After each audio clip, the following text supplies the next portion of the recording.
Simone Rodriguez sat in her rental car across the street from what used to be her house, watching the scene unfold with the detached interest of someone watching a movie.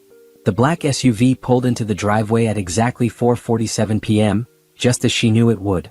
Trevor had texted her the flight details weeks ago, before she stopped responding to his messages. Before she changed her number. Before she sold everything they owned together and disappeared. The driver's side door opened first, and her husband of 8 years stepped out, stretching in the afternoon sun like a man without a care in the world. He looked tanned, relaxed, and happy. That was the first punch to her gut, even though she had prepared herself for this moment. The second punch came when the passenger door opened. The woman was younger than Simone by at least 10 years. Blonde hair, tight jeans, crop top that showed off a flat stomach.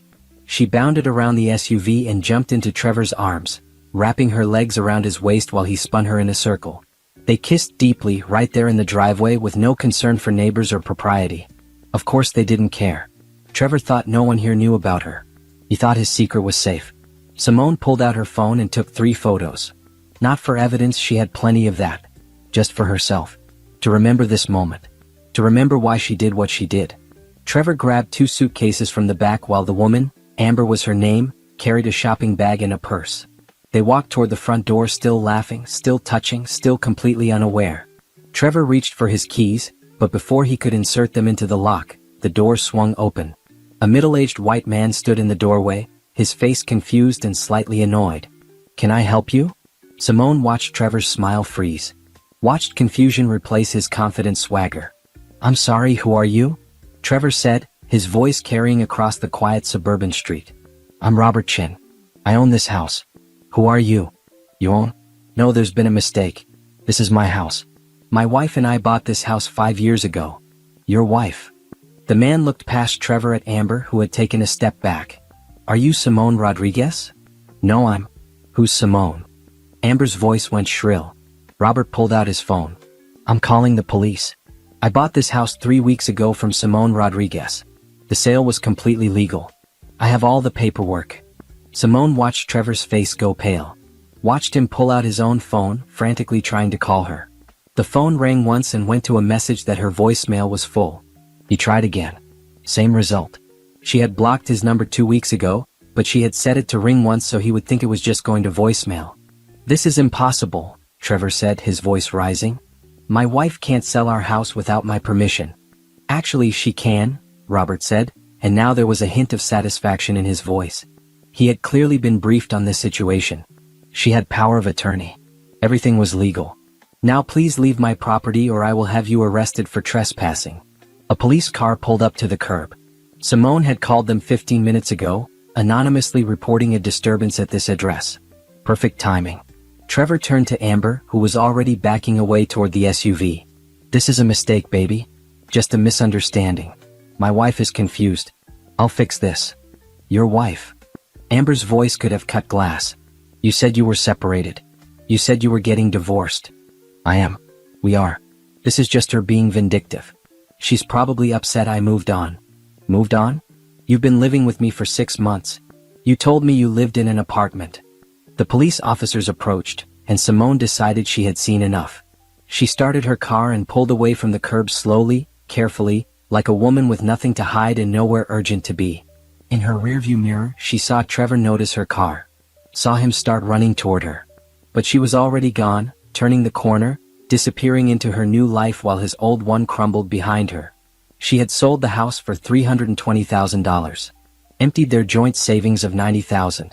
Transferred her retirement accounts. Sold his classic car collection for another $40,000. Canceled the joint credit cards after maxing them out on business expenses. All of it legal. All of it documented. All of it justified. Trevor had spent 6 months in Thailand with his girlfriend, spending their money, living a fantasy life, while telling Simone he was on an extended boys' trip with college friends. He had video called her twice a week from hotel rooms, spinning lies about temples and beaches and bonding with the guys. Meanwhile, his social media posts showed the truth. He had just been stupid enough to post them on a private Instagram account he thought she didn't know about. She knew everything. The private investigator she hired had given her a full report. Trevor and Amber had met on a dating app 8 months ago. They had been planning this trip for 6 months. He told Amber he was separated and getting divorced. Told her he lived in a small apartment and was rebuilding his life. Meanwhile, he was still sleeping in bed next to Simone every night until the day he left for his trip. The lies were so massive, so elaborate, that Simone almost admired the effort. Almost. Her phone buzzed. A text from her lawyer. Everything went as planned? Perfect, she typed back. He just found out. Good. He'll probably try to contact you through me next. I'll forward the divorce papers.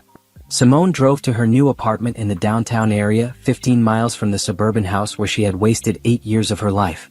The apartment was small but modern, with floor-to-ceiling windows and a view of the city skyline. It was hers alone. No shared decisions. No compromises. No lies.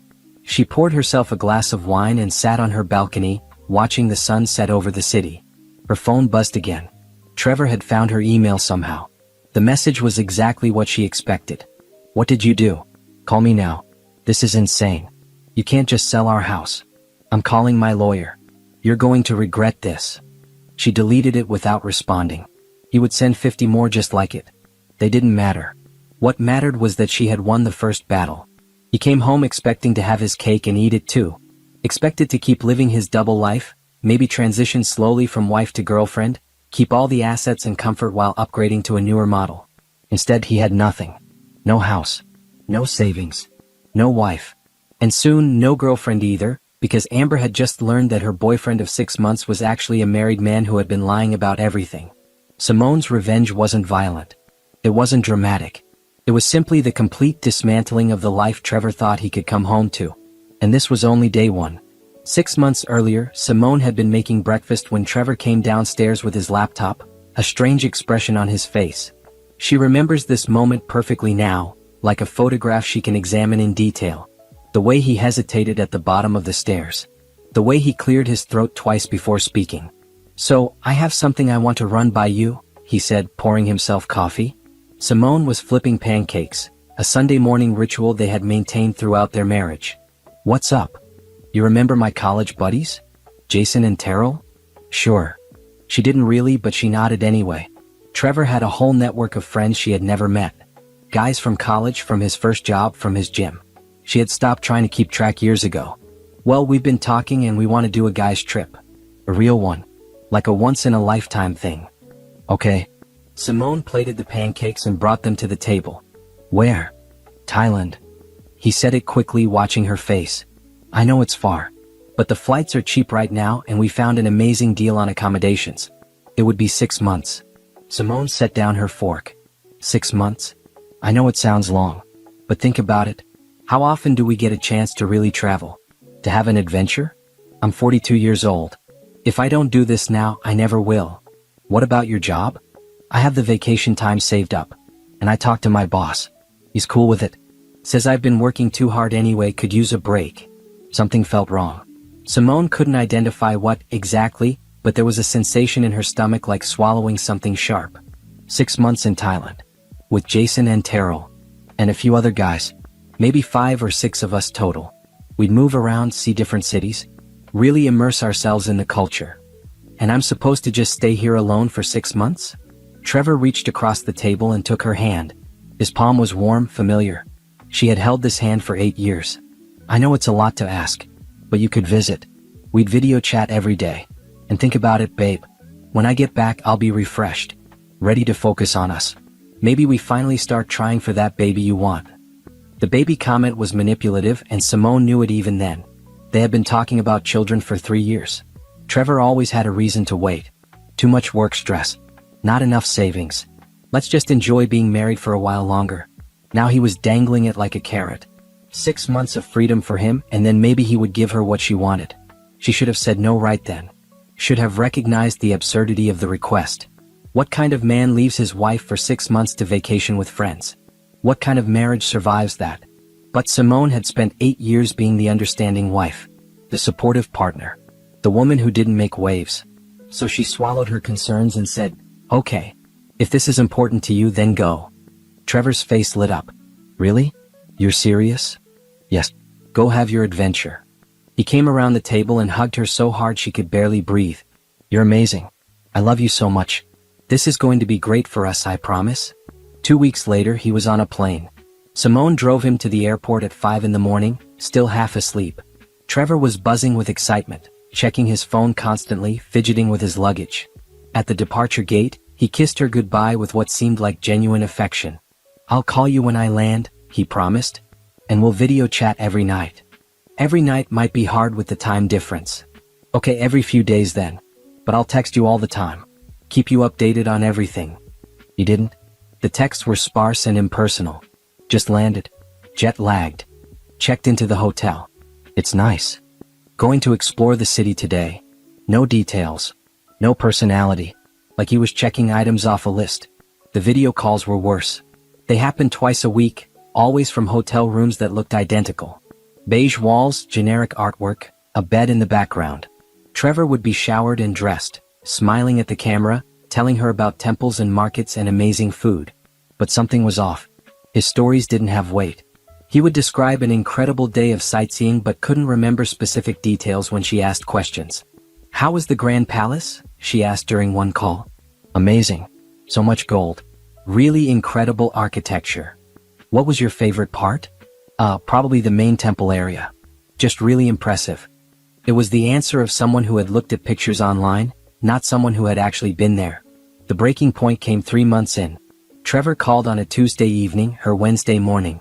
He was cheerful, maybe too cheerful, talking about plans to visit a beach town in the south. Mid-sentence, Simone heard a woman's voice in the background. "Baby, did you want coffee?" Trevor's face froze for half a second. "Hold on," he said, then the camera went black. She could still hear audio. "I'm on the phone. Can you just give me a minute?" "Oh, sorry. I didn't know you were talking to one of the guys." The camera came back on. Trevor was smiling, but his eyes were different. Harder. "Sorry, room service."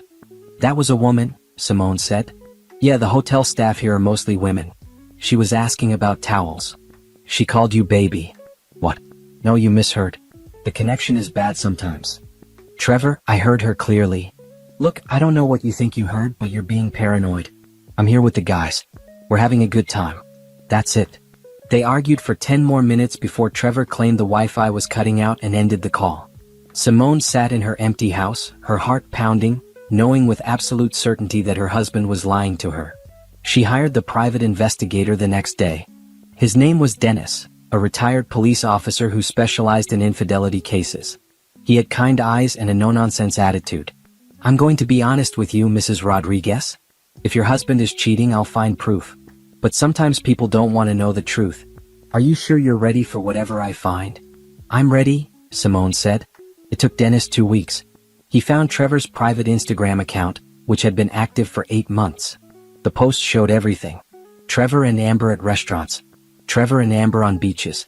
Trevor and Amber in bed together, his arm around her shoulders, both of them smiling at the camera. The captions were love notes.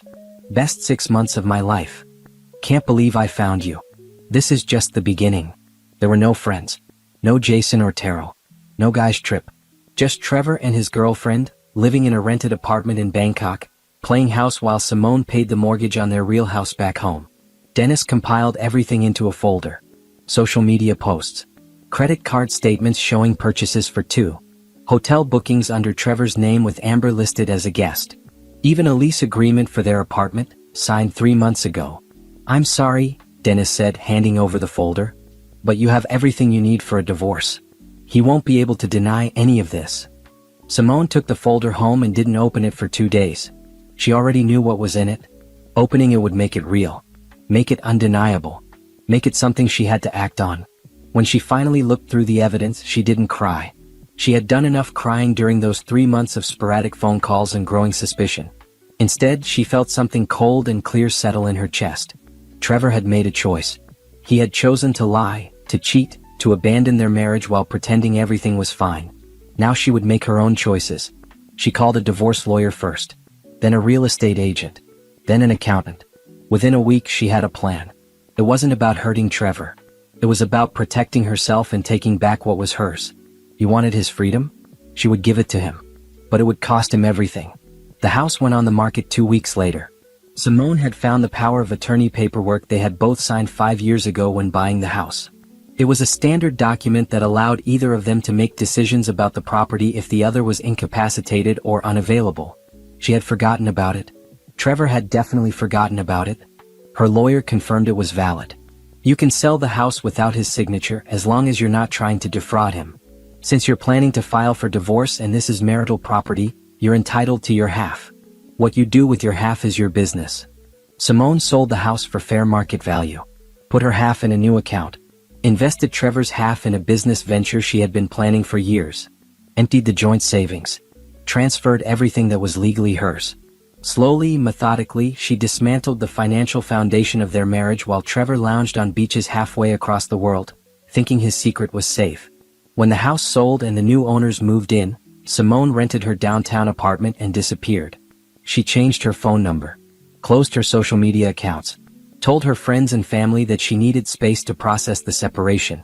She didn't tell them the whole truth yet. That would come later. For 3 weeks she was a ghost. And Trevor had no idea his life was about to implode. The private investigator's report sat on Simone's coffee table like a bomb waiting to explode. It was a navy blue folder, maybe 2 inches thick, full of printed screenshots, financial records, and a detailed timeline of Trevor's lies. Dennis had been thorough. Almost too thorough. Reading through it felt like watching her marriage die in slow motion. Simone poured herself a glass of wine and opened to the first page. Subject: Trevor Rodriguez. Investigation period: 3 weeks. Summary: subject is cohabiting with Amber Mitchell, age 29, in a rented apartment in Bangkok, Thailand. The next pages showed the private Instagram account. Trevor had created it 8 months ago, right around the time he started planning his boys' trip. The username was @Trevor__chapter, which should have been her first clue if she had known about it. New chapter. Like he was writing off their marriage as an old book he was done reading. The earliest post was a photo of Amber at a bar, probably the one where she worked as a bartender. The caption read, "Met someone special tonight. Sometimes life surprises you." That was 8 months ago, 2 months before Trevor came to her with his Thailand proposal. He had already met Amber. Already started something with her. The Thailand trip was never about friends or adventure. It was about moving his girlfriend overseas where Simone wouldn't accidentally run into them. The posts continued chronologically. Dinner dates. Movies. Long walks on beaches that weren't in Thailand yet because this was still the planning phase. Trevor had been living a double life for 2 months, coming home to Simone every night while building a relationship with Amber during lunch breaks and late work nights that he claimed were meetings. One post from 5 months ago showed Trevor and Amber in bed together, early morning sunlight coming through the window. The caption: "Waking up next to you is the best part of my day. Counting down until we can do this every day." Simone remembered that week. Trevor had told her he was going to a work conference in Las Vegas. 3 days. He had called her every night from his hotel room. Except it wasn't a hotel room. It was Amber's apartment. The background in one of the Instagram photos matched the background in their video calls. She refilled her wine glass and kept reading. Dennis had tracked their flights. Trevor and Amber flew to Thailand together, sitting next to each other in economy. He had charged both tickets to a credit card Simone didn't know about, one he must have opened specifically for this affair. The credit card statements showed a pattern of deception. Jewelry purchases, romantic restaurants, hotel rooms, all charged to this secret card, all hidden from the joint finances he shared with Simone. The apartment lease in Bangkok was in both their names. Trevor and Amber had signed a 6-month lease with the option to extend. The rental agent had sent cheerful emails to Trevor's personal email address, welcoming them both and offering recommendations for expat couples. Expat couples. He was introducing Amber as his partner. Not his girlfriend, not his mistress, but his partner. As if Simone didn't exist. The timeline Dennis created was devastating in its detail. Every day for the past 3 months, showing where Trevor had been and what he had posted. Beach days, temple visits, cooking classes. He was living the romantic adventure Simone had always wanted them to take together.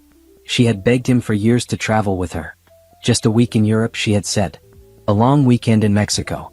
But Trevor always claimed he didn't have the time, didn't have the vacation days, didn't want to spend the money. Turns out he did want to travel. Just not with her. The social media posts told another story too. Amber didn't know Trevor was married. Her own Instagram account, which Dennis had also pulled, showed a woman who genuinely believed she was in a committed relationship with a single man. Her captions referenced Trevor's difficult divorce, his small apartment, his fresh start. She posted supportive messages about being there for him during hard times. She truly thought she was helping him rebuild his life after a marriage ended. Trevor had lied to both of them. Different lies, but both designed to get what he wanted. He told Simone he needed a boys' trip, that he would come back refreshed and ready to start a family. He told Amber he was separated and getting divorced, that she was helping him heal. In reality, he was using them both, keeping Simone as his stable home base while playing out a fantasy life with Amber. Dennis had included a note at the end of the report. In my professional opinion, Mr. Rodriguez is conducting what we call a soft exit. He's building a new life with Ms. Mitchell while maintaining his old life with you as a safety net. When he returns from Thailand, he'll likely file for divorce or ask for separation, claiming he found himself during his trip. This way he gets to keep the moral high ground of being the one who grew apart, rather than the one who cheated. It's common among cheaters who want to control the narrative. Simone read that paragraph 3 times. Trevor wasn't even planning to be honest about the affair. He was going to come home, ask for a divorce, and probably make it seem like it was a mutual decision or like Simone had failed him somehow. He would ride off into the sunset with Amber while Simone was left confused and heartbroken, wondering what she did wrong. The audacity of it made her laugh. A sharp, bitter sound in the silent apartment. She opened her laptop and looked at Trevor's private Instagram again. He had posted an hour ago. A sunset photo with Amber silhouetted against the orange sky. The caption, 3 more months here, then starting our real life together. Can't wait, baby. 3 more months. That lined up with his return date. He was counting down to his real life with Amber while still sending Simone brief, impersonal texts pretending he was with friends. Simone clicked through to Amber's profile. She was pretty in a generic way. Blonde highlights, nice smile, yoga poses on the beach. Her bio said living my best life, with a heart emoji. Her feed was full of inspirational quotes and travel photos. She seemed nice actually. Not the evil other woman from movies. Just a regular person who had fallen for a liar's story. For a moment, Simone almost felt sorry for her. Almost wanted to reach out and warn her that Trevor wasn't who he claimed to be. But no. Amber had made her own choices. She had chosen to date a man who claimed to be separated without ever asking for proof. She had chosen to move across the world with someone she barely knew. Those consequences were hers to face. Simone closed the laptop and looked at her to-do list. It was time to move from investigation to action. She had given herself 1 week to feel the hurt, to process the betrayal, to sit with the reality of her failed marriage. That week was over. Now it was time to be strategic. She called her lawyer, a sharp woman named Patricia Chin who specialized in asset protection during divorce. I have the evidence. He's been living with another woman for 3 months, using marital funds to pay for it. Good, Patricia said. That strengthens your position. Have you thought about what you want from this divorce? Everything I'm entitled to. I want the house sold before he gets back. I want our savings divided and my half protected. I want his retirement contributions during our marriage. And I want him to know that I knew the whole time he was lying. The last part isn't legal advice, but I support it emotionally, Patricia said. Let's start with the house. You have power of attorney? Yes. We both signed it when we bought the property. Perfect. We can move forward with a sale. I'll need a few days to review the documents, but if everything is in order, you can list it immediately. Just make sure you keep detailed records of where every dollar goes. The court will want to see that you didn't try to hide or spend money out of spite. I'm not spending it. I'm investing it. Even better. What kind of investment? A property management business. I've been planning it for years, but Trevor always said it was too risky. Now I'm doing it anyway. Patricia laughed. I love it. Build your empire while he's playing house in Thailand. Just make sure you can document that you're investing marital assets in a legitimate business, not hiding them. The court looks favorably on entrepreneurship during divorce proceedings. They spend an hour going over the details. How to value the house. How to split retirement accounts. How to document Trevor's spending on the affair as dissipation of marital assets, which might entitle her to a larger share of remaining funds. Patricia was efficient and ruthless in the best way. She didn't try to talk Simone into couples counseling or reconciliation. She simply said, let's protect you and make sure you come out of this stable. After the call, Simone contacted a real estate agent. The housing market was good. Their house was in a desirable neighborhood with good schools. It would sell quickly, probably within 2 weeks of listing. She scheduled a walkthrough for the next day. That night, she drafted an email to Trevor's boss. She didn't send it yet, but she wrote it anyway. A detailed message explaining that Trevor was not on a sanctioned leave for a boys' trip, but was living with his girlfriend in Thailand while lying about his whereabouts. She included screenshots from his Instagram.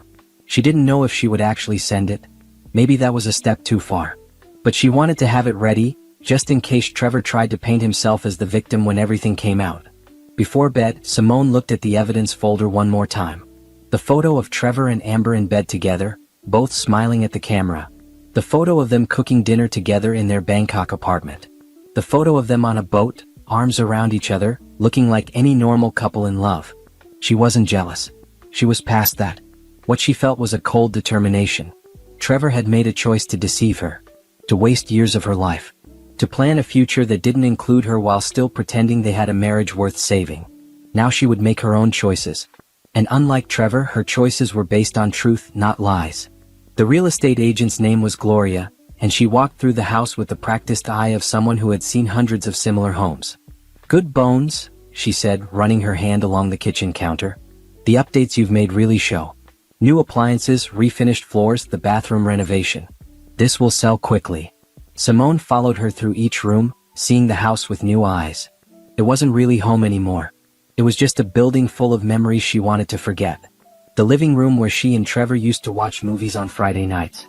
The bedroom where they slept side by side for 8 years. The spare room that was supposed to become a nursery someday. All of it tainted now by the knowledge that Trevor had been planning his escape the whole time. "How quickly do you need to sell?" Gloria asked. "Fast. Within 2 weeks if possible." "That's aggressive but doable.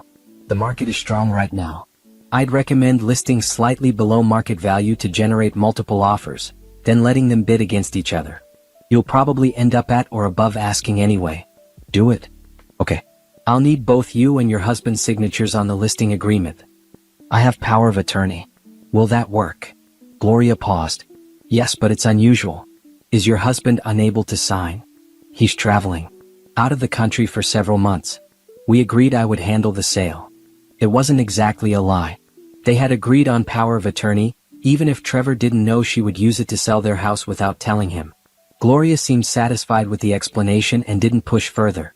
They scheduled professional photos for the next day and planned to list by the end of the week.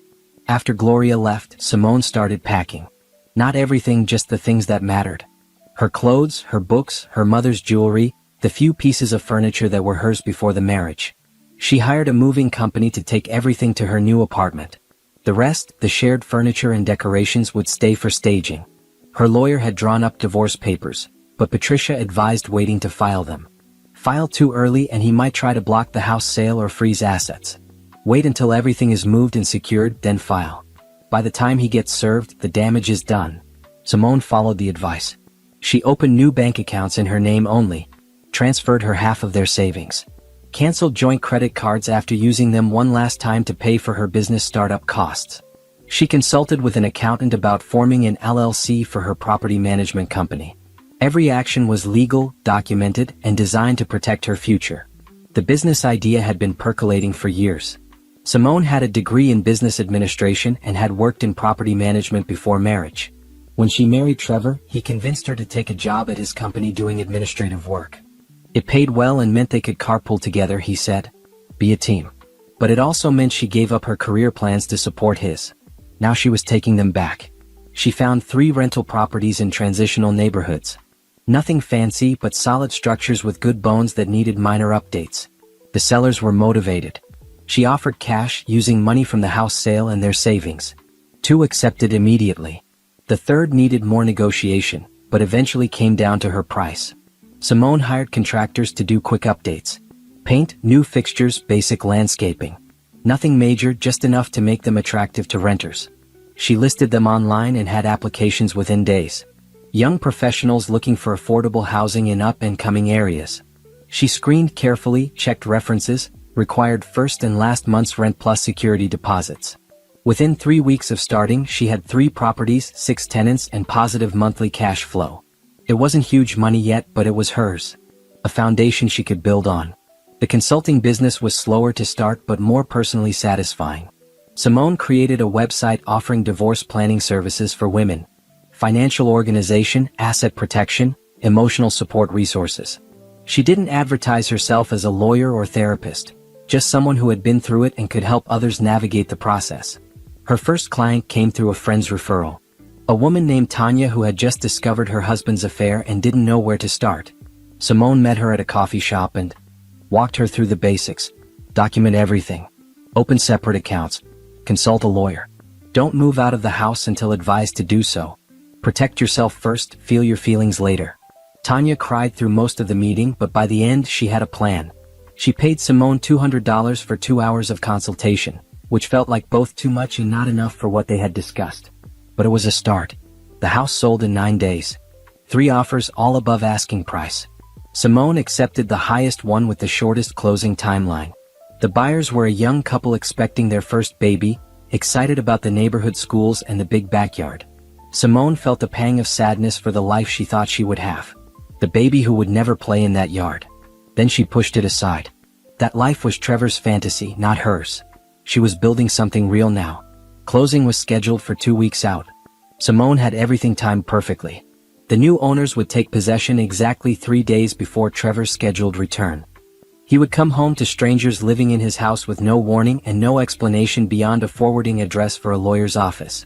She knew he would be furious, would feel betrayed, which was almost funny given what he had done. But she also knew he had no legal standing to fight it. Everything she did was within her rights. The power of attorney was valid. The house was marital property she was entitled to sell. The money was going into legitimate investments in her personal account. Patricia had reviewed every step. He might try to claim you're hiding assets or acting out of spite, Patricia warned. But as long as you can document everything and show you're not trying to defraud him, you're fine. You're entitled to protect yourself during a separation. That's what this is. It's not a separation. It's a divorce. I just haven't filed yet. Exactly. Smart move. The week before closing, Simone allowed herself one moment of doubt. She sat in the empty house, boxes stacked in every room, her life reduced to cardboard and tape. Was she being too harsh? Should she have tried to talk to Trevor first, given him a chance to explain? But then she remembered the photos. Trevor and Amber in bed together. The captions about their real life, starting soon. The lies he had told her for months. The boys' trip that never existed. The friends who weren't there. The future he was planning without her while still sleeping next to her every night until he left. No, she wasn't being harsh. She was being smart. Trevor had made his choices. Now she was making hers. Closing day arrived. Simone signed the paperwork, transferred the deed, and watched $320,000 hit her new account. Her half went into savings. Trevor's half went into her business LLC. She would pay him back his share when they divorced, minus what he spent on Amber and the affair. Patricia assured her the court would see it as fair. That night, she changed her phone number. The only people who had the new one were her lawyer, her accountant, her mother, and a few close friends. Trevor was not on the list. If he wanted to reach her, he could go through Patricia. She posted one thing on social media before deactivating her accounts. A simple photo of a sunrise with the caption, "New Beginnings." Then she logged out for the last time. That part of her life was over.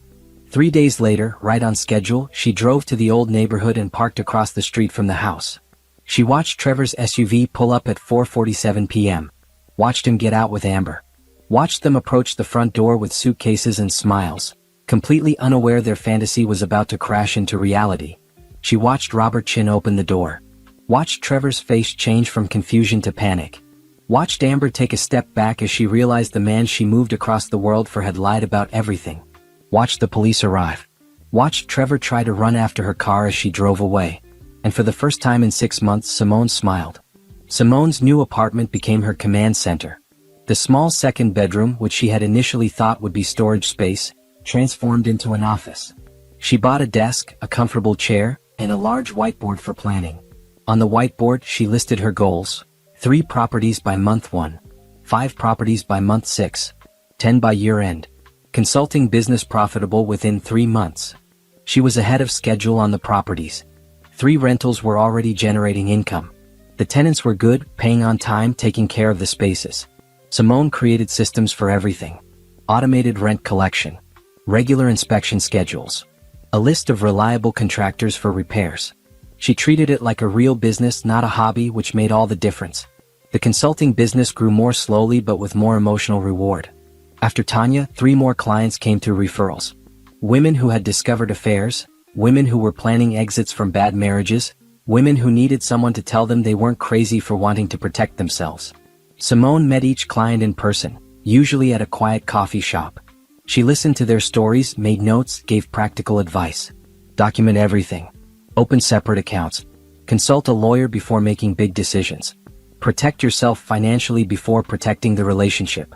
Some women took her advice. Some went back to their husbands hoping things would change. Simone didn't judge either choice.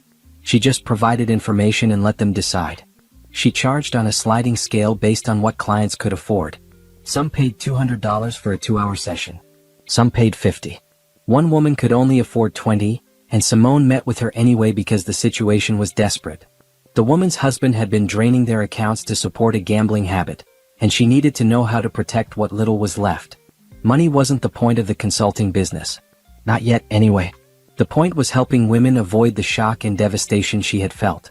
If she could give someone a roadmap for the worst days of their life, that was worth more than any fee. By the end of month 2, Simone had helped 12 women. 3 had left their marriages. 4 were still gathering information and planning. 5 had reconciled with their husbands after using her advice to set clear boundaries and expectations. All of them thanked her for not judging them, for giving them tools instead of opinions. The properties required more time and money but less emotional energy. Simone developed relationships with contractors who gave her fair prices. She learned to spot necessary repairs versus cosmetic issues. She negotiated with vendors, compared quotes, made decisions quickly. The work was satisfying in a different way than consulting. Something tangible. Something she could drive past and think, I built that. Her 4th property came from a foreclosure auction. A small duplex in a neighborhood that was just starting to turn around. Simone bid $3,000 over the minimum, won, and immediately put another $5,000 into updates. New roof, new water heater, fresh paint inside and out. She rented both units within a week of finishing the work. Property 5 was a triplex that needed more extensive repairs. The previous owner had let it deteriorate. Simone bought it cheap, put in $15,000 of work and turned it into 3 clean, safe, affordable apartments. The tenants she found were a single mother with 2 kids, an elderly man on Social Security, and a young couple saving for a house. She gave them all fair rent and good leases. In return, they took care of the property and paid on time. 3 months after Trevor's return, Simone's business was generating $5,000 a month in profit. Not enough to live on comfortably yet, but getting there. She still worked her administrative job at Trevor's company, though that was becoming complicated. Trevor had tried to contact her at work. Security stopped him at the front desk, but he left messages with the receptionist. Calls to her desk phone that she didn't answer. Emails to her work address that she deleted without reading. He was persistent, she would give him that. Her boss called her into his office 1 week after the house incident. His name was Gerald and he had always been kind to Simone. I need to talk to you about something uncomfortable, he said. Trevor came by today. He's very upset. Says you sold your house without telling him. I did. It's complicated. He also says you're blocking his calls and refusing to communicate. That's true. Gerald sighed. Look, I'm not getting involved in whatever is happening between you two. But this is a workplace. If you need time off or if working here is going to be a problem, let me know. I'll do what I can to support you. Thank you. I'm actually planning to resign soon. I'm starting my own business. Really? What kind of business? Simone told him about the properties and the consulting. Gerald listened, nodded, seemed genuinely interested. That's impressive. You've done all this in 3 months. I've been planning it for years. Just finally had the push to actually do it. Well, if you need a reference or any help, let me know. And between you and me, I always thought you were too talented for administrative work. It was a kind thing to say. Simone left his office feeling lighter than she had in weeks. She gave her notice the next day. 2 weeks, professional and polite. On her last day, her co-workers threw a small goodbye party in the break room. Cake, cards, wishes for good luck. Several women pulled her aside to ask about her consulting business. Apparently word had spread. She gave them her card and told them to call if they needed anything. Trevor was not at the party. Simone learned later that he had taken extended leave. She wondered if he still had a job at all or if the months in Thailand had cost him more than just his marriage. With no day job, Simone dove fully into her business. She found properties 6 and 7 in the same week. Both needed work, both were in good locations. She was getting better at spotting opportunities, at knowing what to pay and what to walk away from. Her contractor team was solid now. They knew her standards and worked efficiently.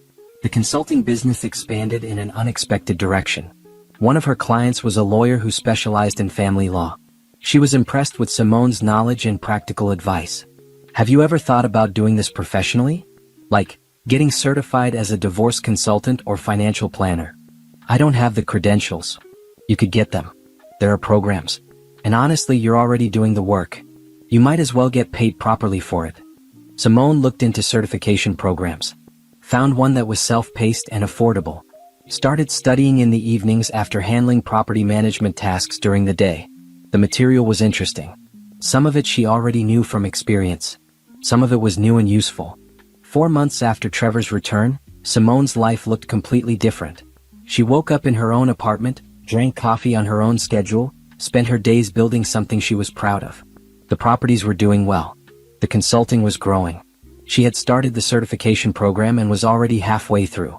She had also started dating, sort of. Nothing serious yet, just coffee meetings and casual dinners with men she met through friends or business connections. It felt strange at first, like she was betraying Trevor even though he had betrayed her first. But gradually the guilt faded. She wasn't married anymore, even if the divorce wasn't finalized yet. She was allowed to move forward.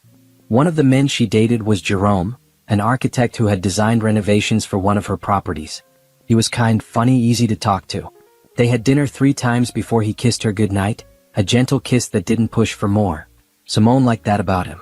He seemed comfortable taking things slow. Can I ask you something? Jerome said during their 4th date. You seem like you're in the middle of something big. A transition or something. Is this a good time for you to be dating? Probably not, Simone admitted. But I'm doing it anyway. Fair enough. I just want to make sure you're okay. You seem strong but also like you're carrying a lot. I'm carrying exactly as much as I can handle. Okay. But if that changes, tell me. I'm not going anywhere. It was the right thing to say. Simone relaxed into the relationship, letting it develop naturally without pressure or expectations. They saw each other once or twice a week. Sometimes for dinner, sometimes just for coffee. Jerome told her about his work, his family, his plans to start his own firm someday. Simone told him about her business, carefully leaving out most of the details about Trevor. He didn't need to know all that yet. Maybe eventually, but not now. 5 months after Trevor's return, Simone signed papers for property number 8. It was a small commercial space that she converted into 2 studio apartments. The location was perfect, right near the university, and she rented them to graduate students who needed quiet places to study and sleep. She also took on her 20th consulting client, a milestone that felt significant. 20 women she had helped navigate the worst moments of their lives. Not all of them had happy endings yet. Divorce was messy and painful no matter how prepared you were. But they all had tools now. Resources. Plans. That was something. Simone's phone rang late one evening. An unknown number. She almost didn't answer, but something made her pick up. Mrs. Rodriguez? A woman's voice, hesitant and shaky. This is Simone. My name is Amber. I think we need to talk. Trevor Rodriguez sat in the passenger seat of Amber's car, staring at his phone like it might suddenly come back to life if he glared at it hard enough. 3 weeks. 3 weeks of disconnected numbers, full voicemails, blocked emails. 3 weeks of living in cheap hotels and borrowing money from friends. 3 weeks of trying to understand how his entire life had been dismantled while he was eating pad thai in Bangkok. Are you even listening? Amber's voice was sharp, angry. She had been angry for 3 weeks straight now. What? I said we need to figure out where we're sleeping tonight. This hotel costs $200 a night. We can't keep doing this. I know. I'm trying to fix it. How? By staring at your phone? Trevor, your wife sold your house. She emptied your bank accounts. She destroyed your credit. What exactly are you going to fix with an iPhone? Trevor didn't answer. He had been asking himself the same question for 3 weeks. The day they arrived back in the States played on repeat in his mind. Landing at the airport, excited to finally bring Amber to his hometown. She had been nervous about meeting his friends, worried about fitting into his life here. He had assured her everything would be perfect. They would stay at the house for a few days while he sorted out his things, then they would find an apartment together. Start fresh. Build their life. Instead, they had driven up to find strangers living in his house. Strangers who had legal ownership papers. Strangers who called the police when he tried to force his way in. The humiliation of standing on his own lawn while officers explained that he had no right to be there. That his wife had legally sold the property. that he needed to leave or he would be arrested. Amber had been silent during the drive away from the house. Trevor had tried to explain. It's a mistake. She's confused. I'll call her and sort it out. But Simone's phone went straight to voicemail. Her work email bounced back. Her social media was deactivated. She had vanished completely, leaving behind only a forwarding address for a lawyer's office. The lawyer, Patricia Chin, had been coldly professional when Trevor showed up at her office. Mrs. Rodriguez is filing for divorce. You'll be served with papers in the next few days. If you need to contact her, do it through me. She can't just sell our house without telling me. She had power of attorney. The sale was legal. But I didn't agree to it. You did, actually. When you signed the power of attorney agreement 5 years ago. Read the paperwork carefully next time. This is insane. Where's my money? Where are my things? Your personal belongings are in storage. Here's the address. As for marital assets, Mrs. Rodriguez has acted within her legal rights to protect herself during your separation. A full accounting will be provided during divorce proceedings. Separation? We weren't separated. Patricia had given him a look that could have frozen lava. Mr. Rodriguez, you spent 6 months in Thailand living with another woman while lying to your wife about your whereabouts. That's called abandonment in legal terms. Mrs. Rodriguez has every right to protect herself from further financial harm. I didn't abandon her. I was coming back. With your girlfriend. Yes, that really strengthens your position. Trevor had stormed out, but the lawyer's words followed him. Abandonment. He hadn't thought of it that way. He was on vacation, exploring his options, seeing if things with Amber could work long-term before making any big decisions. That wasn't abandonment. That was being smart. Being cautious. Except now he had no house, no money, and a girlfriend who was realizing just how badly he had lied to her. Amber had taken it worse than Trevor expected. The drive from the house to the hotel had been silent. Then, in their room she had exploded. You said you were separated. You said you lived in an apartment. I was going to separate. I just hadn't told her yet. You lived in a house together. You slept in the same bed with her the night before you left for Thailand. It was complicated. No, it's not complicated. It's lying. You lied to me. You lied to her. You're a liar. Amber had thrown her phone at him. Missed, but the gesture was clear. She had called a friend, sobbing, asking if she could stay there for a few days. The friend had said yes, and Amber had packed her bag that night. But she came back the next morning. Not because she forgave him, she made that clear. But because she had moved across the world for him. Quit her job. Given up her apartment. She literally had nowhere else to go. We're stuck together until I figure this out, she had said. But don't think for a second that I still want to be with you. So they were stuck. Living in hotels they couldn't afford, fighting constantly, while Trevor tried to piece together what Simone had done. The storage unit held his clothes, his tools, some personal items. Nothing valuable. Simone had been selective about what she saved. His golf clubs were there, but his laptop wasn't. His winter coat was there, but his tax documents weren't. She had given him enough to survive, but nothing he could easily sell or use to rebuild. The joint bank accounts were empty. His credit cards were maxed out and then canceled. His retirement account had been divided, with Simone taking her legal share plus a portion she claimed was owed for his dissipation of marital assets. His lawyer, a bored-looking man named Rick who charged $300 an hour, explained that dissipation meant spending marital money on an affair. She's claiming you spent about $30,000 on Amber. Hotels, flights, rent for the apartment in Bangkok. Do you have evidence that you didn't? I used a separate credit card. It wasn't marital money. Did you open that card while married? Yes, but... Then legally it's marital debt. Which means she can claim you spent marital assets on the affair. The court will probably agree with her. You don't have a good position here, Trevor? That was Rick's favorite phrase. You don't have a good position. He said it about the house sale. The account divisions. The fact that Simone had documented everything while Trevor had documented nothing. He said it when Trevor asked about getting spousal support. He said it when Trevor wanted to fight the power of attorney as invalid. You're going to lose this divorce badly, Rick finally said. My advice? Settle fast before she thinks of other ways to protect her assets from you. Her assets. Those are my assets too. Not anymore, they're not. Trevor's job was another disaster. He had told his boss he needed extended leave for a family emergency. 6 months. Gerald had grudgingly approved it, but when Trevor came back and asked to return to work, Gerald had been cold. Actually, we need to talk. Several people have informed me that your family emergency was actually a personal vacation with a girlfriend. Is that true? Who told you that? Is it true? Trevor had tried to deny it, but Gerald pulled out printed screenshots from Instagram. Trevor's Instagram. His private account that he thought no one from work knew about. Photos of him and Amber in Thailand. Captions about their relationship. Evidence that he had lied about the entire leave. You falsified the reason for your leave. That's grounds for termination. You're fired, effective immediately. You can't fire me for taking a vacation. I can fire you for lying about why you needed leave. You claimed a family emergency. This was not that. Clear out your desk by the end of the day. So now Trevor was unemployed, broke, and sleeping in hotels he couldn't afford. Amber was barely speaking to him. His soon-to-be ex-wife had vanished.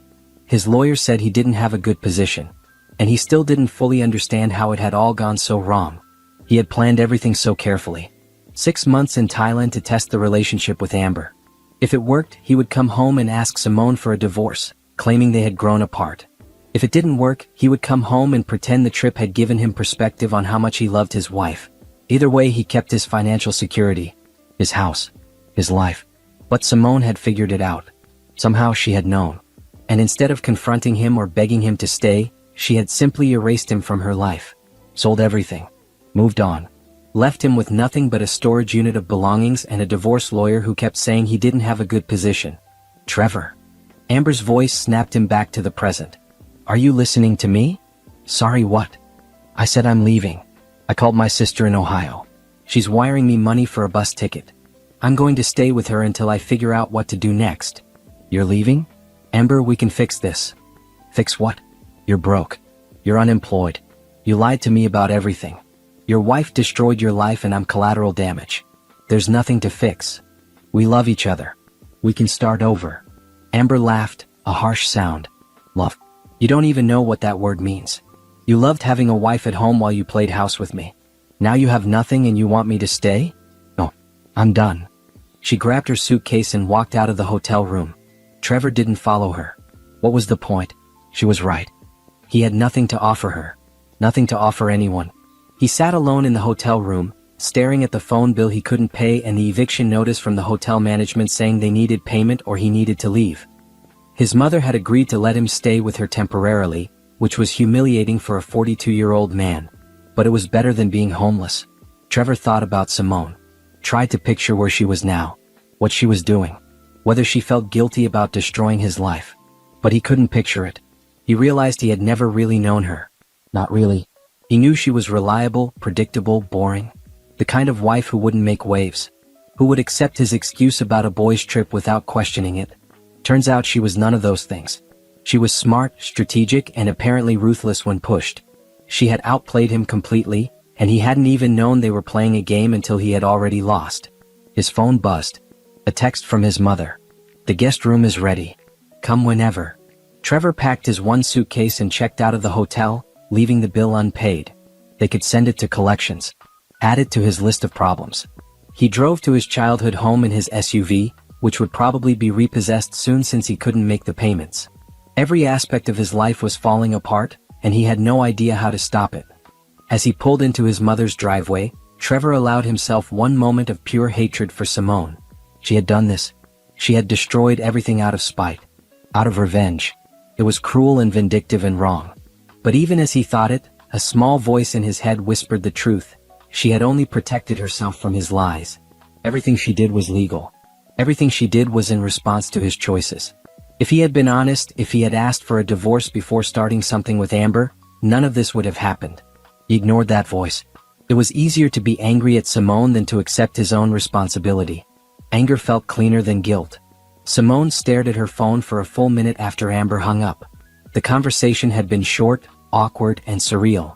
Amber apologizing for being the other woman, even though she hadn't known Simone existed. Amber explaining that she left Trevor and wanted to clear the air before moving on with her life. Amber asking if there was anything she could do to make amends. There's nothing, Simone had said. You were lied to just like I was. Trevor is the one who owes us both apologies. He won't apologize. He thinks he's the victim. Of course he does. They had talked for 20 more minutes. Amber shared her side of the story. How Trevor approached her at the bar where she worked. How he told her he was recently separated and looking for a fresh start. How they started dating and he seemed like a good guy who had just gotten out of a bad marriage. How he suggested moving to Thailand together, making it sound like an adventure. I was so stupid, Amber said, her voice thick with tears. I believed every word. I moved across the world for a man I barely knew. That doesn't make you stupid. That makes you trusting. He's a good liar. Do you hate me? Simone considered the question. A month ago maybe she would have. But now, no. I hate what happened. I hate that Trevor hurt both of us. But you didn't know about me. How could I hate you for that? The call ended with Amber thanking her and apologizing again. Simone sat in her apartment afterward, processing the strange turn her life had taken. Her husband's mistress had called to apologize. It was almost funny. But it also confirmed what Simone suspected. Trevor was spinning a narrative where he was the victim. Where Simone had overreacted and destroyed his life out of spite.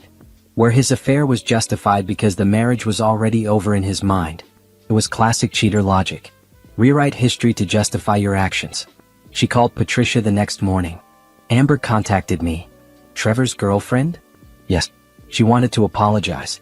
Also said Trevor is telling everyone I destroyed his life unfairly. Of course he is. Men like him never accept responsibility. How do you want to handle it? I don't. I just wanted you to know in case it becomes relevant to the divorce. It won't. We have documentation. His narrative doesn't matter. But I do have some updates for you. The divorce papers were served yesterday. Trevor signed them without contesting. Really? His lawyer probably told him he had no legal standing to fight.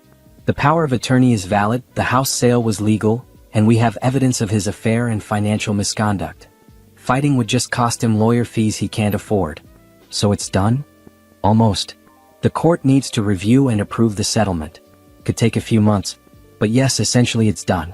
You're getting the house sale proceeds, your retirement account, your business assets. He's getting his retirement account and his personal belongings. The dissipation of marital assets claim was accepted, so you're also getting $20,000 from his share as compensation for money he spent on the affair. Simone let that sink in. It was over. The marriage she had invested 8 years in was officially ending. She waited for sadness or regret or grief. Instead, she felt relief. Thank you, Patricia. You're welcome. And for what it's worth, you handled this perfectly. You protected yourself legally while taking the high road emotionally. A lot of people can't do that. After hanging up, Simone sat in her office and looked at her whiteboard. Her goals were nearly met. 7 properties owned and rented. Consulting business with steady clients. Certification program almost complete. In 6 months, she had built more than she built in 8 years of marriage. Her phone rang again. Jerome this time. Hey, I was thinking about grabbing dinner tonight. You free? Actually, yes. I have some good news to share. Oh yeah? What's that? My divorce is finalized. Well, almost. The papers are signed. There was a pause. I didn't know you were married. Simone closed her eyes.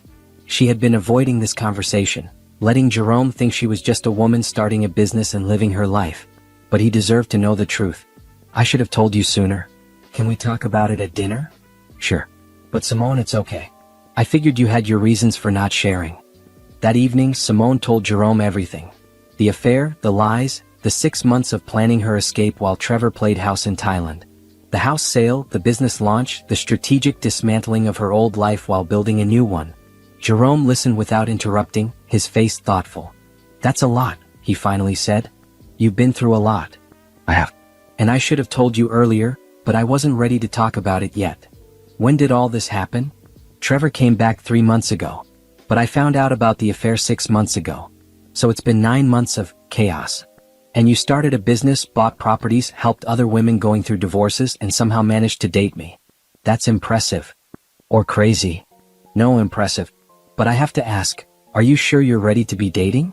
Not that I want to stop seeing you, but I don't want to be a rebound or a distraction from dealing with your marriage ending. Simone appreciated his honesty. I've been dealing with my marriage ending for months now. The divorce is just a formality. And you're not a rebound. You're something good in the middle of something hard. If that makes sense. It does. Okay, then I'm in. For whatever this is. Just promise you'll tell me if it gets too complicated. I promise. They finished dinner and went for a walk along the waterfront. Jerome held her hand, and Simone let herself enjoy the simple pleasure of being with someone who knew her story and still wanted to be there. It wasn't love yet, but it was something. Something real. 2 weeks later, Trevor showed up at Simone's apartment building. She didn't know how he found her address. Maybe he hired his own investigator. Maybe he sweet-talked someone at her old office. Either way, security called her before letting him come up. "Do you want me to remove him?" the security guard asked. "No, I'll come down." Simone rode the elevator to the lobby with her heart pounding. This was the first time she would see Trevor since discovering the affair. She had imagined this moment 100 times. Sometimes she yelled at him. Sometimes she broke down crying. Sometimes she just walked away without a word. When the elevator doors opened, she saw him standing near the front desk. He looked terrible. Thinner, paler, older somehow. His clothes were wrinkled and his hair needed a cut. He looked like a man who had been sleeping badly for months. "Simone," he said, his voice rough. "Trevor." They stood there for a moment just looking at each other. Simone waited for him to speak first.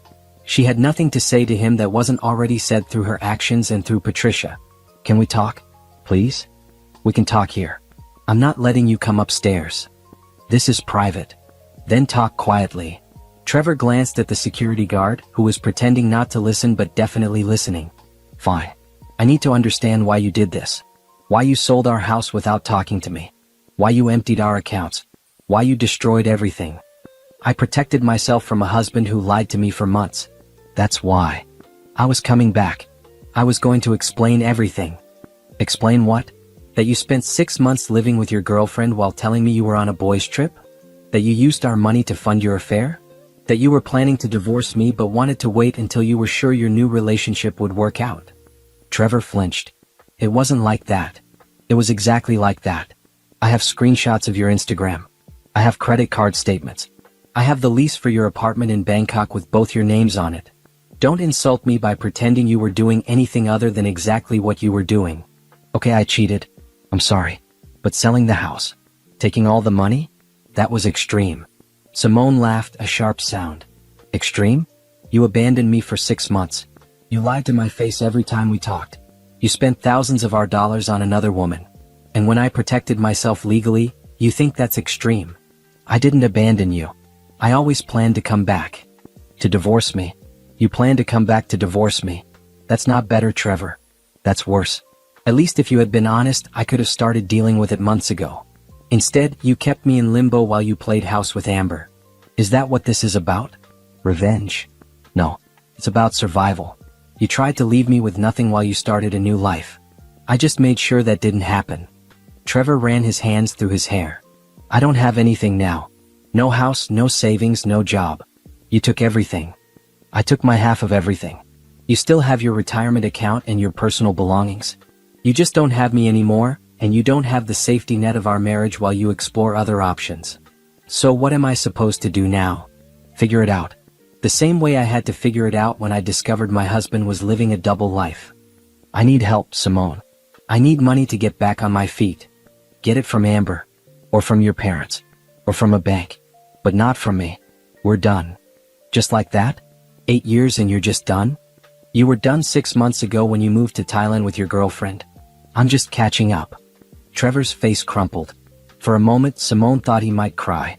Part of her wanted to comfort him, old habits dying hard. But she stayed where she was, cold and unmoved.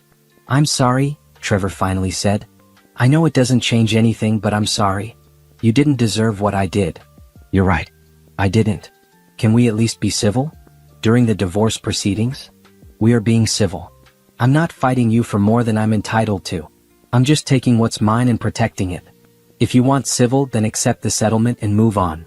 "I already did. I signed the papers." "Good. Then we're almost done here." Trevor looked at her for a long moment. "You're different. Harder. I grew up. That's what happens when your world falls apart. You either break or you get stronger. I chose stronger. I guess you did." He turned toward the door, then stopped. "For what it's worth, I did love you. I don't know. I got confused." "You weren't confused. You were selfish. There's a difference." He left without responding. Simone watched him go, feeling nothing but relief that it was over. The security guard gave her a sympathetic look. "You okay, ma'am?" "I'm perfect," Simone said and meant it. Trevor's mother, Caroline, was not the type of woman who said, "I told you so." She was the type who said it with her eyes while maintaining perfect silence. For 3 weeks, she had been saying it every time she looked at her son sleeping on her couch, unemployed and broke at 42 years old. "There's eggs in the fridge if you want breakfast," she said one morning, setting her coffee cup down with more force than necessary. "Thanks, Mom." "And the classifieds. You might want to look at the job listings." "I am looking." "Looking isn't working. You've been here 3 weeks. You need income." Trevor closed his laptop, where he had been scrolling social media instead of job sites. "I'm trying. It's not easy to find something in my field right now. Then find something not in your field. Retail, food service, I don't care. But you need to contribute. I can't support you indefinitely." It was the closest she had come to actual criticism. Trevor knew she was disappointed in him. His father had died 5 years ago, and before he died, he had told Trevor to take care of his mother and his wife. Trevor had managed to fail at both. He pulled up job sites and started applying to positions he was overqualified for. Assistant manager at a clothing store.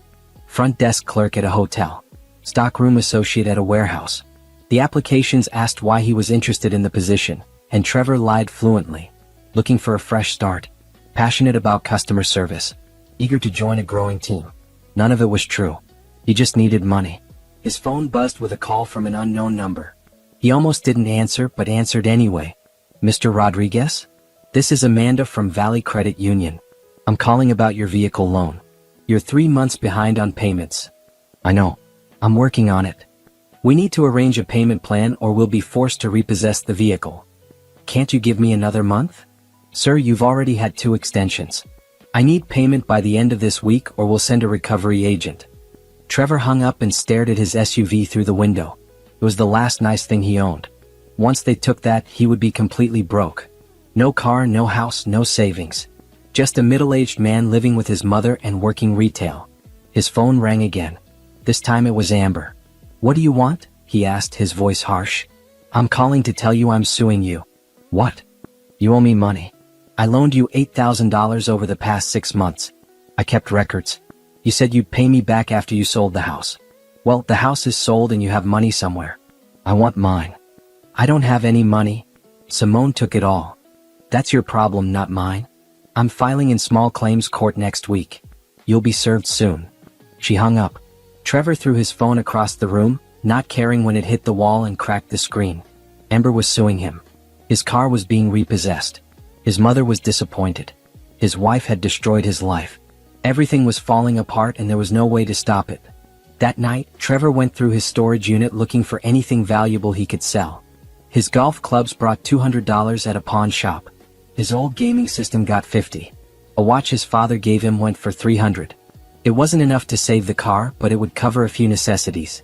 He drove around the city afterward, looking at the house where he used to live. A different family lived there now. Kids' toys in the yard. A minivan in the driveway. The life he was supposed to have, occupied by strangers. He felt a surge of hatred for Simone so strong it made his chest hurt. Then he drove past her apartment building.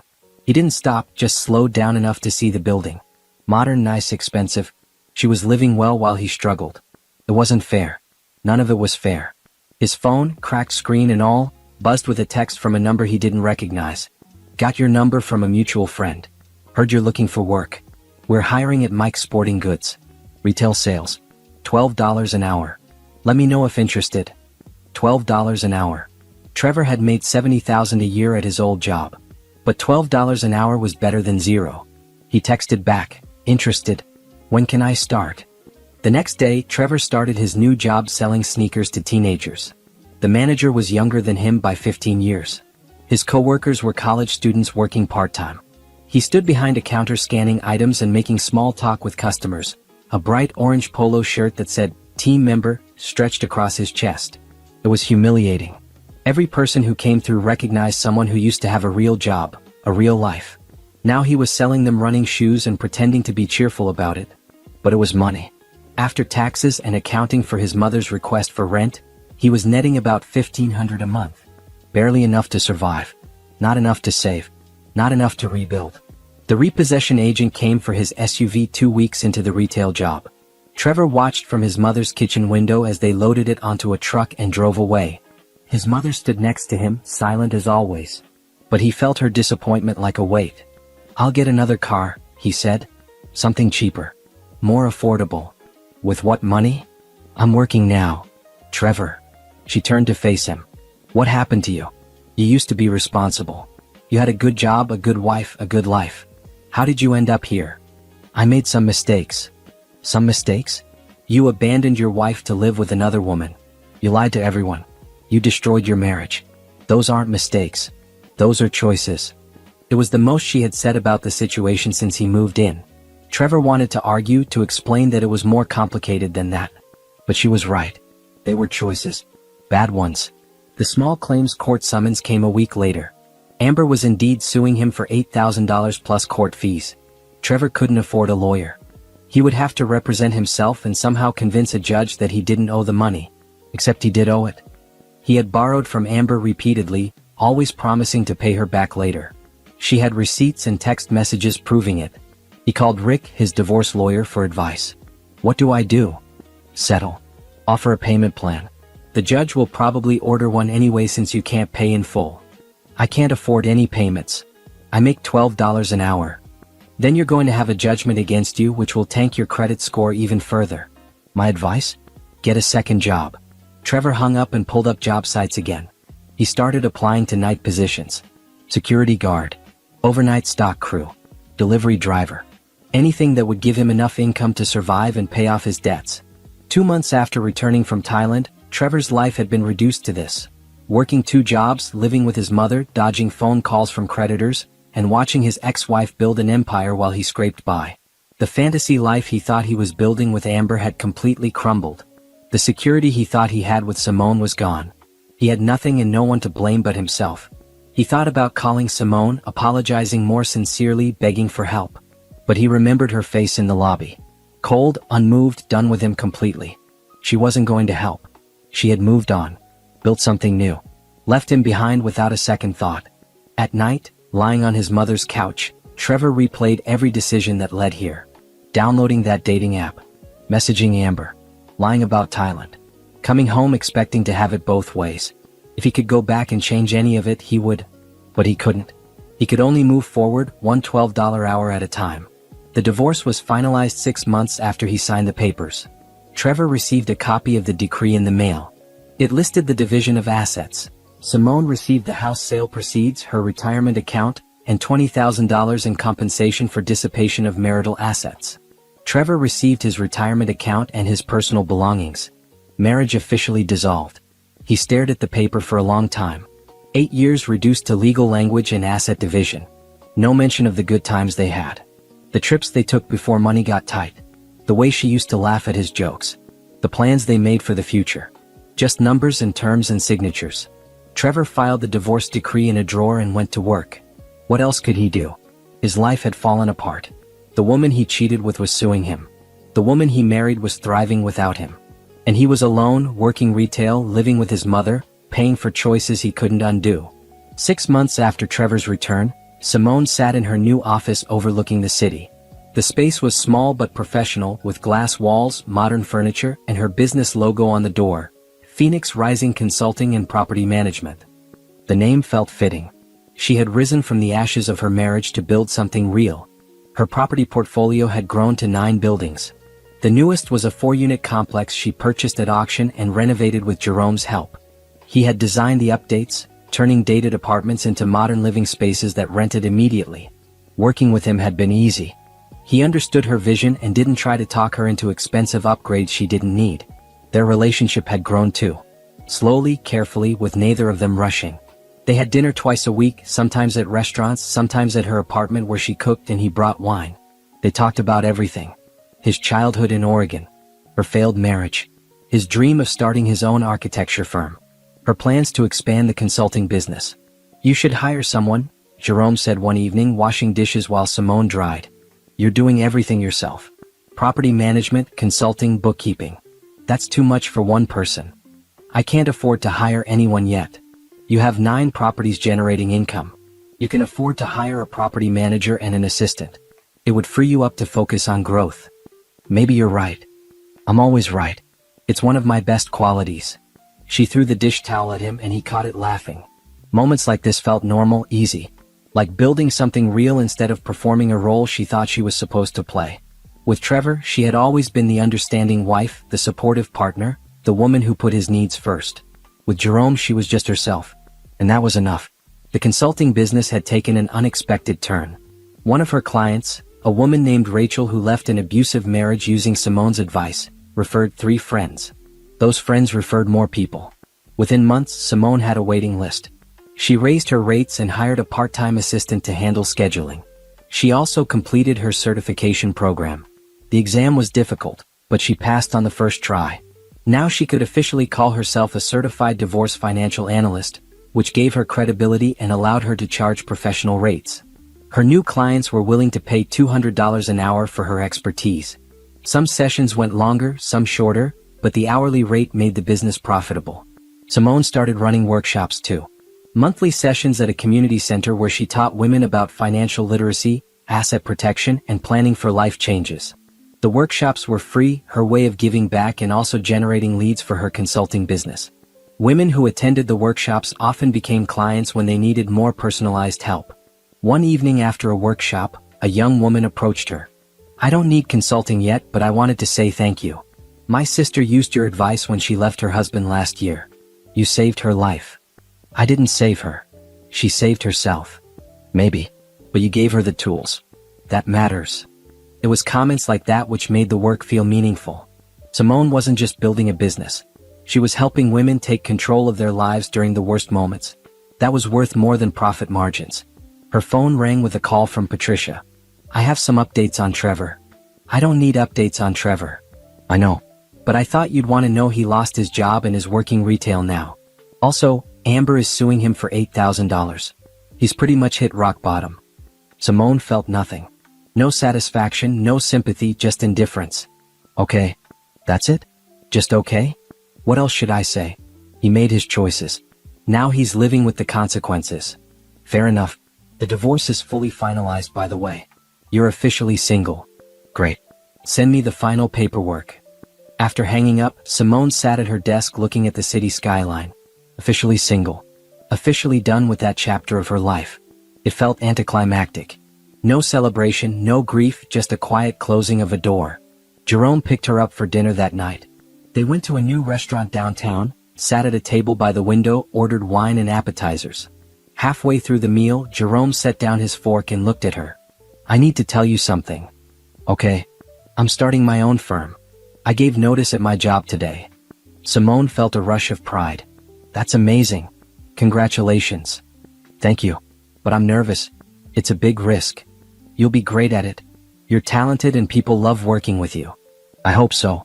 I wanted to tell you first because you've been my inspiration.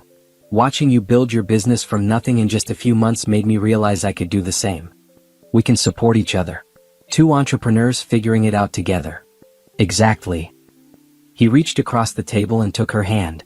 "I also wanted to tell you that I'm falling for you. Not in a rushed way or a rebound way. Just in a real way. And I wanted you to know."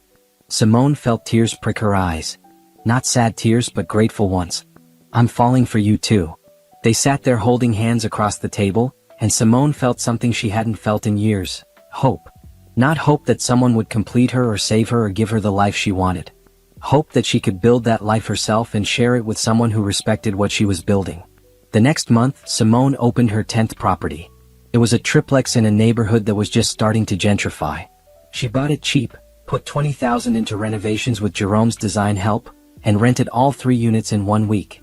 The monthly income from her properties was now enough to live on comfortably. She gave notice at the retail job she had kept as backup and went full-time into her business. She also hired 2 employees. A property manager named Tanya, one of her first consulting clients who needed work after her divorce, and an assistant named Jennifer who handled scheduling, bookkeeping, and client intake for the consulting business. It felt good to provide jobs for women who needed them. To build something that wasn't just about her success but about creating opportunities for others. On her 6-month business anniversary, Simone threw a small celebration at her office. She invited her employees, her clients who wanted to come, Jerome, her mother, and a few close friends. Someone brought champagne. Someone else brought a cake that said, "Congratulations, Phoenix Rising." Her mother pulled her aside during the party.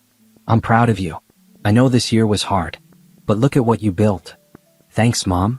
Your father would be proud too. He always said you were the strongest person he knew. I didn't understand what he meant until now. Simone hugged her mother, holding on longer than usual. The past months had been a blur of motion, of doing and building and surviving. She hadn't stopped to process any of it. But now, standing in her office surrounded by people who cared about her and supported her work, she felt it all. The grief for her failed marriage. The anger at Trevor's betrayal. The pride in what she had accomplished. The hope for what came next. Jerome found her on the balcony later, looking at the city lights. You okay? Yeah. Just thinking. About how different my life is now. 6 months ago, I was watching Trevor pull up to our house with his girlfriend.